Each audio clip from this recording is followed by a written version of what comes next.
Hello everyone and welcome back to my channel. Consumer equilibrium in case of one commodity हम लोग पहली video में cover कर चुके हैं. इससे पहले वाली वीडियो में अभी we will study what will happen, what are the conditions of consumer equilibrium in case of two commodities. ठीक है, यहाँ पे कंज्यूमर दो commodities कंज्यूम कर रहा है. So just a second बेटा. Yes, right. तो consumer is consuming two commodities. And यहाँ पे देखिए कंडीशन क्या है. कंडीशन आपकी जो है, मैं इसको यहाँ लिख देती हूँ, मार्जिनल यूटिलिटी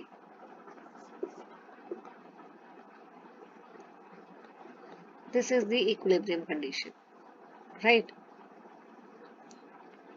ये आपकी कंज्यूमर की equilibrium condition in case of two commodity. Consumer here he is consuming two commodities X and Y. तो अब वो इक्विलिब्रियम में वो क्या चाहेगा कि वो जो दोनों कमोडिटीज कंज्यूम कर रहा है या खरीद रहा है उन दोनों से उसको इक्वल सेटिस्फेक्शन मिले. ऑब्वियसली आप कोई भी दो चीजें सपोज मार्केट में लेने जा रहे हो तो what you will think, what you will expect कि आपको जब दोनों कमोडिटीज आप खरीद के घर ला रहे हो और उनको यूज कर रहे हो तो आपको दोनों से इक्वल सेटिस्फेक्शन मिले. ऐसा तो नहीं चाहोगे कि एक से ज्यादा सेटिस्फेक्शन मिले और दूसरी से कम मिले. So you will want equal satisfaction from both. So now we study the equilibrium condition. A consumer, he will be at equilibrium when he spends his limited income in such a way that ratio of marginal utility of two commodities and their respective prices are equal. तो देखो ये ratio है. ये ratio कौन सी है? Ratio of MU and MU of X and PX, which is equal to ratio of MUI and PY. ठीक है. सो ये फर्स्ट आपकी इक्विलिब्रियम कंडीशन ये हो गई दो कमोडिटी में. And the second condition is, this is the second condition, MU falls as consumption increases. तो दो कंडीशन है आपकी, एक ये वाली and the second condition is MU falls. Marginal utility कम होती है जैसे जैसे कंजम्पशन जो है इंक्रीज होती है. ठीक है. नाउ जो questions you can expect in the exam, it is what will happen अगर MUX upon PX is greater then MUY upon PY. अब इसको देख के आप कैसे इसको एग्जाम में लिखोगे, तो आप इसको इधर मैं लिख देती हूँ. I think it is better here कि फ्लो चार्ट के फॉर्म में जैसे हमने पहले सिंगल कमोडिटी में किया था ना, उसी तरह हम टू कमोडिटी के केस में करेंगे. जब इसका मतलब क्या है कि कंज्यूमर को जो है वो ज्यादा सेटिस्फेक्शन मिल रही है. MU of X, ratio of MU of X upon PX is more then MUY upon PY. इसका मतलब है जो ये सेटिस्फेक्शन है, जो कंज्यूमर को सेटिस्फेक्शन मिल रही है from good X, it is more than the satisfaction which he gets from good Y. तो अगर कंज्यूमर को ज्यादा सेटिस्फेक्शन मिल रही है एक्स को कंज्यूम करके, तो definitely he will demand more of good X. Consumer will buy more of good X and Y से उसको कम सेटिस्फेक्शन मिल रही है, सो he will buy less of good Y, right, and less of good Y. अब क्या होगा? अब जैसे जैसे वो ज्यादा एक्स कंज्यूम करेगा, राइट, ज्यादा एक्स कंज्यूम कर रहा है तो मार्जिनल यूटिलिटी एक्स की कम हो जाएगी. क्यों? क्योंकि कंजम्पशन जैसे जैसे बढ़ती है वैसे ही यूटिलिटी जो है वो कम हो जाती है. एंड उल्टा किस में हो जाएगा? अब वो वाई कंज्यूम कम कर रहा है तो इसकी यूटिलिटी वाई की बढ़ जाएगी. और ऐसा क्यों होता है? Because of law of diminishing marginal utility, कि जैसे जैसे आप एक आइटम की जो कंजम्पशन है वो बढ़ाते जाते हो वैसे वैसे उसकी यूटिलिटी कम होती जाती है. and this will continue till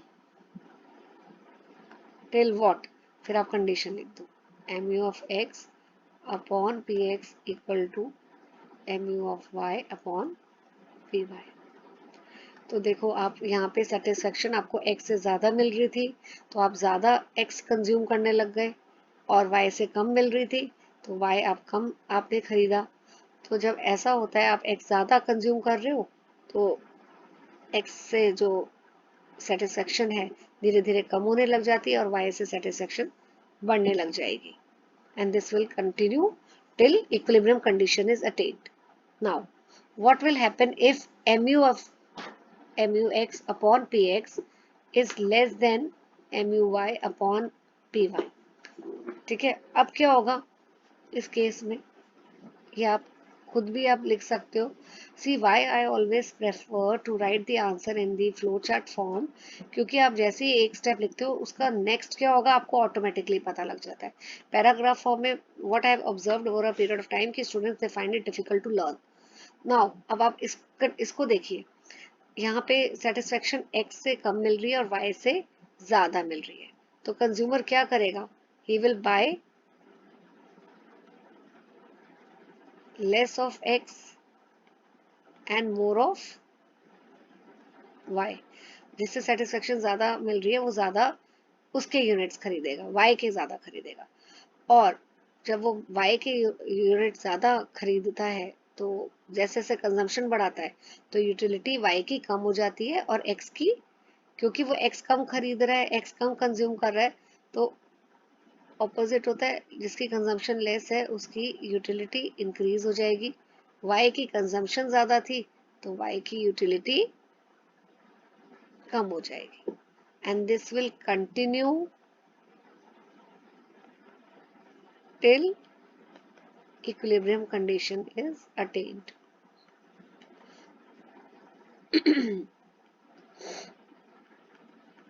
right, so ये एक इम्पॉर्टेंट टॉपिक है, ऐसे भी आ जाता है बेटा, what will happen, what a rational consumer will do. ठीक है, एक क्वेश्चन लेते हैं, then it will be no more clear to you. ये देखिए, ये दो कमोडिटीज का क्वेश्चन है, इसमें आपसे पूछा गया है कि to be in equilibrium how many units of X and Y he will consume. Right, इसमें आपको देखो ये क्वेश्चन दिया हुआ है कि टोटल मनी इनकम, वो तो फिक्स्ड है, कंज्यूमर के पास टोटल 5 रुपीज ही है और वो उसको इन 5 पैसे दोनों गुड्स खरीदने हैं, गुड्स एक्स भी खरीदना है और गुड्स वाई भी खरीदना है, और जो प्राइस है दोनों कमोडिटी का वो सेम है, 1 रुपी। अब हम कैसे करेंगे, टोटल 5 रुपए, तो वो सबसे पहले अपना देखो, रैशनल कंज्यूमर है, आपके हाथ में सपोज यू आर कंज्यूमर और आपके पास सिर्फ 5 रुपए, तो आप उस 5 रुपए को बहुत ध्यान से खर्चोगे। आप सबसे पहले वो वाले यूनिट्स लोगे जिससे आपको ज्यादा सेटिस्फेक्शन मिल रही है। अब इस डेटा में देखिए, एक्स और वाई में सबसे ज्यादा आपको यहाँ पे इस यूनिट्स को एम यू ऑफ एक्स ये 20 है। ठीक है, सो आपको सबसे ज्यादा सेटिस्फेक्शन मिल रही है 20 रुपीज, ये sorry M U of X. अगर आप एक्स कमोडिटी खरीदते हो, 1 रुपए लगा रहे हो, तो आपको 20 यूटिल्स सेटिस्फेक्शन मिल रही है। राइट, तो आप सबसे पहले क्या खरीदोगे, ये यूटिल्स में बेटा, यूनिट्स लिखे ना, रुपीज नहीं यूनिट्स में, तो आप सबसे पहले 1 रुपए किस पे खर्च करोगे, मैं लिख देती हूँ 20 यूटिल्स, क्योंकि आप M U X X commodity पे लोगे। ठीक है, क्योंकि सबसे ज्यादा सेटिस्फेक्शन मिल रही है। फिर नेक्स्ट आप 1 रुपी और कितना खर्च करोगे किस पे, अब आप इस 16 सॉरी यूटिल्स, तो यानी कि आप नेक्स्ट जो कमोडिटी लोगे आप वाई की लोगे। देन नेक्स्ट 1 रुपी किस पे खर्च करोगे, आपको 14 यूटिल्स मिल रहे हैं, सेटिस्फेक्शन मिल रही है अगर आप एक्स की कमोडिटी लेते हो। राइट, ओके, नेक्स्ट 1 रुपी आप ये भी ले सकते हो, ये भी, दोनों इक्वल ही है बेटा। तो आप 12 यूटिल्स मिल रहे हैं आपको एक्स का कंज्यूम करके। और लास्ट अब 1 रुपये बच गया, टोटल 5 रुपीज ही है आपके पास। तो उसमें से आपके 4 हो गए, 1 रुपया और बच गया। अब आपने ये 12 यूटिल्स मिल रहे हैं वाई के। तो हमें हमारी इक्विलिब्रियम कंडीशन क्या है? हमारी इक्विलिब्रियम कंडीशन है ये, राइट।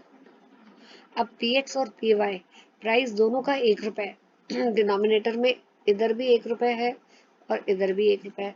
तो अब हमारा सिर्फ फिर जो इक्विलिब्रियम कंडीशन हो जाती है वो यही हो जाएगी, क्योंकि Y Y this is so, क्योंकि हमारा प्राइस जो है वो तो सेम ही है 1 रुपी। तो एम यू ऑफ एक्स और एम यू ऑफ वाई, तो वो कब है आपको? जब ये देखिए 12 यूटिल्स यहाँ पे भी है ना, एक्स से भी 12 यूटिल्स मिल रहे हैं और वाई से भी 12 यूनिट्स मिल रहे हैं। लेकिन अगर आपसे क्वेश्चन में पूछा जाएगा वो कितने यूनिट्स एक्स के खरीदेगा और कितने वाई के खरीदेगा, जो उसको मैक्सिमम सेटिस्फेक्शन मिलेगी, तो आप इसको कैसे लिखोगे? वो तब होगा जब कंज्यूमर जो है वो 3 यूनिट्स खरीद रहा है एक्स कमोडिटी के, है ना, क्योंकि जब वो 3 यूनिट्स खरीदता है, यहाँ देखो एक्स के, तो उसको 12 यूटिल्स मिल रहे हैं। और जब वो 2 यूनिट्स खरीद रहा है किसके? वाई के, तो भी उसको सेम सेटिस्फेक्शन मिल रही है। So what you will, how you will write this answer? You will write when the consumer buy 3 units of X and 2 units of Y, he is said to be in a state of equilibrium, right? तो total utils कितने हैं, total satisfaction कितनी हो जाएगी, इसको आप plus कर लोगे। सो 20 प्लस 16 प्लस 14 प्लस 12 प्लस 12, ये कितना हो गया? ये हो गया आपका 74 यूटिल्स, राइट। ये 74 आ गया। So again I am repeating कि if the consumer spend his income, ठीक है, in such a way, उसके पास 5 रुपए ही है, तो वो सबसे पहले कैसे करेगा? वो सबसे पहले 1 रुपया सबसे पहले कहाँ स्पेंड करेगा? जहाँ से उसको सबसे ज़्यादा सेटिस्फेक्शन मिल रही है। फिर नेक्स्ट 1 रुपी, जिसके बाद नेक्स्ट लोअर जो है सेटिस्फेक्शन या यूटिल्स उसको मिल रहे हैं। तो इस तरह जैसे मैंने अभी क्वेश्चन किया, अब ऐसे आप निकालोगे। तो एम यू ऑफ एक्स जहाँ पे इक्वल है एम यू ऑफ वाई का, वो कहाँ पर है? जब वो 3 यूनिट्स एक्स के खरीद रहे हैं और 2 यूनिट्स वाई के खरीद रहे हैं। 3 यूनिट्स एक्स के खरीदने में भी 12 यूटिल्स सेटिस्फेक्शन मिल रही है, 2 यूनिट्स वाई के खरीदने में भी 12 यूटिल सेटिस्फेक्शन मिल रही है, right. So we are there are some more questions, so okay, let me just complete this, right. A consumer consume only 2 goods X and Y, जिसका प्राइस है X का 5 पर यूनिट और Y का है 4 per unit. If MUY is 16, तो आपको क्या निकालना है? मिसिंग क्या है? सिंपल है बेटा, सब्स्टिट्यूशन बेस्ड है, आपको ये निकालना है। तो आप कैसे निकालोगे इसका? मैं या देखो आप कैसे इसका करोगे। इक्विलिब्रियम कंडीशन लिखो, MU of X upon PX, substitute कर दो वैल्यूज। दिस इम्प्लाइज MUX कितना है 16, PX कितना है 5, सॉरी MUX तो निकालना है बेटा में, सो इट इज MUX और एक सेकेंड मैं दोबारा कर देती हूँ, कंफ्यूजन हो आप लोगों को। सो जस्ट या MUX को हमें निकालना है, तो हम लिख देंगे ऐसे ही। PX दिया हुआ है 5, MUY 16 दिया है और PY 4 दिया है। तो सिंपली MUX is 16 अपॉन 4, ये 5 उधर चला जाएगा, तो कितना हो गया ये MUX 20. This way you will calculate value of MUX. Okay, next question. A consumer consumes only two goods X and Y. ठीक है, जिसका प्राइस है X का 5, Y का 6. Now, if the consumer choose a combination of the two goods, कि MUX है आपका 35. अब आपको क्या पूछा गया है, is the consumer in equilibrium. तो हम पहले इक्विलिब्रियम कंडीशन अगर देखते हैं, ये होता है right. Now what you will do, you will substitute. Substitute करोगे MUX 35, PX 5, MUY कितना है 30 और ये 6. तो ये तो आपका आ रहा है 7 और इसको आपका आ रहा है 5. तो हमारी इक्विलिब्रियम आप साइड में लिख लो. उसके बाद आप क्या लिखोगे, this is 7 is greater then 5. तो आपका तो ये वाली कंडीशन आ गई है एक तरह से. तो आप क्या लिखोगे, consumer is not in equilibrium. Give reason. Reason because आप लिख दोगे ये because this is greater than y. Sorry right. तो इसमें आप नेक्स्ट पार्ट क्या है, what will a rational consumer do in this situation. तो जब इसमें आप जो मैंने अभी पहले अभी इसी वीडियो में आपको बताया, what will happen when this is greater then this, तो आप वही पूरा फ्लो चार्ट लिख दोगे कि rational consumer will consume more of x and less of y, and then MU of x will decline and MU of y will increase because of law of diminishing marginal utility, and this will continue. वो पूरा वही वाला आपको answer इसमें लिख देना है. ठीक है, तो इसमें आपको पहले आपने इक्विलिब्रियम कंडीशन लिख दी. A consumer will be in equilibrium. सबसे पहले स्टार्ट कैसे करोगे, a consumer will be in equilibrium.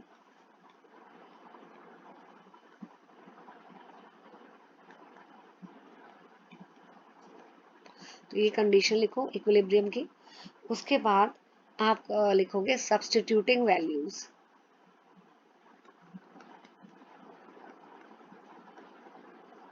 Value जैसे आपने सब्स्टिट्यूट की तो आपको ये आया, जिसका मतलब ये होता है, तो इसलिए consumer is not in equilibrium. और उसके बाद आप ये पूरा फ्लो चार्ट लिख दोगे जो मैंने अभी समझाया था.